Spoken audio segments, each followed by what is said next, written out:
Hi, my name is Rachel Bentley, and this class is NSC 856, Nursing Resource Management. I'd now like to talk about my business plan to implement a mentorship program in critical care to reduce turnover, promote evidence-based practice, and decrease cost. The development and implementation of a mentorship program in UK healthcare's critical care environment has the potential to retain recent nurse graduates, reduce human resource cost, improve patient safety and quality of nursing care, focus on improving competency, skill, and professional advancement, and decrease costs associated with turnover. Nurses make up the single largest health profession in the United States. Staffing must be considered when making business-related decisions. Supply of nurses between 2012 and 2025 are projected to be short in the state of Kentucky. Nursing leaders must continue to assess opportunities to retain our nurses, improving clinical practice and increasing nursing satisfaction. So in discussing my business plan, I would like to implement a mentorship program, particularly in the medicine ICU at UK Healthcare. In researching to see if there were any professional organizations that developed mentorship guides, I stumbled upon the Academy of Medical Surgical Nurses and their guide for mentors, mentees, and site coordinators. So in using their program objectives, the program tasks that would fall under the business plan would be to develop a mentorship committee who would be responsible to discuss and plan program goals. They'd also be responsible for mentorship pairings, and then the distribution of surveys to evaluate job satisfaction, intent to stay in the job, and competence of performing the job.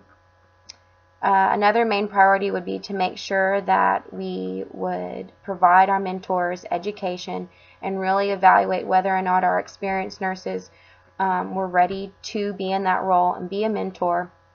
And we'd also continually assess and reassess the mentor-mentee relationship throughout the program process.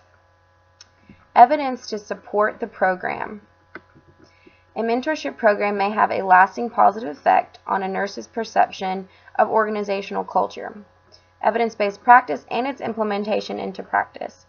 Leadership must support a culture of evidence-based practice and dedicate resources for sustainability. So benefits of implementing this business plan would be to reduce risk of loss of reimbursement, save costs by decreasing turnover rates, and invest in use of evidence-based practice to improve care.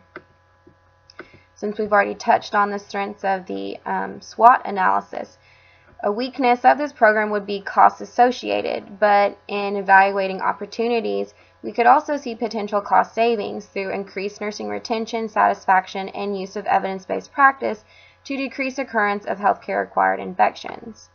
The only threat that I really do see in implementing the business plan would be a lack of follow-up and commitment to programs. So whether or not we are meeting on a continuous basis with the mentorship committee, and whether or not we have buy-in from our mentors and mentees to create the relationship. The business plan closely aligns with UK Healthcare's mission, vision, and values, in that we are committed to the pillars of academic healthcare that focus on research, education, and clinical care. A mentorship program based on research, education, and evidence-based practice will improve delivery of patient care and promote education after orientation with successful follow-up and feedback. Now moving on to marketability. This would be a new venture for UK Healthcare, and evaluating their research to see how this would benefit us financially. I stumbled upon a research study that evaluated preceptorship program effectiveness, and their results showed that they had a turnover rate of 46.5% less than the previous year, a decrease in turnover costs of more than $180,000, and most importantly, a decrease in medication errors and incidents reported.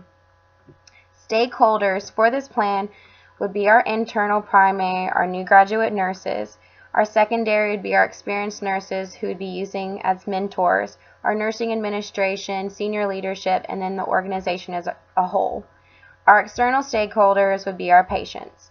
And again, this is who we are impacting.